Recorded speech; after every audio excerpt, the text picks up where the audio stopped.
Hello, Potterheads. Let's talk about what if Hugh Grant is sorted to a Hogwarts house.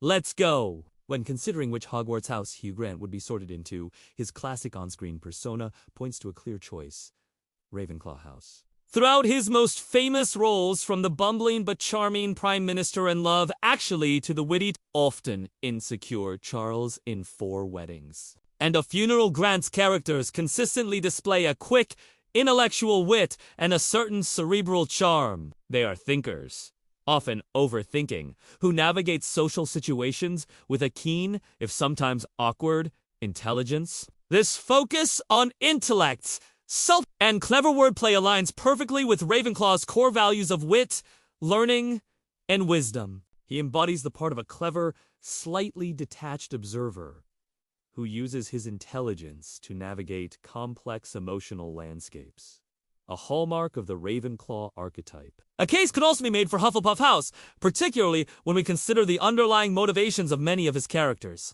Despite their intellectual facades, Grant's protagonists are often driven by a deep-seated desire for connection, loyalty, and emotional fulfillment. For example, his character in Notting Hill is a gentle, kind-hearted bookseller who values genuine human connection above all else, while his role in About a Boy sees him transform from a selfish bachelor into a caring, loyal friend. These roles showcase a warmth and humility that speak to the Hufflepuff values of dedication, patience, and unwavering loyalty. He has a certain relatable, everyday quality that is less about grand ambition and more about finding goodness and decency in ordinary life, which is a very Hufflepuff trait. Ultimately, while his surface-level wit and intellectual charm might initially place him in Ravenclaw House, his deeper character arcs and the genuine warmth he brings to his roles suggest a strong leaning towards Hufflepuff House. He could be a hatstall,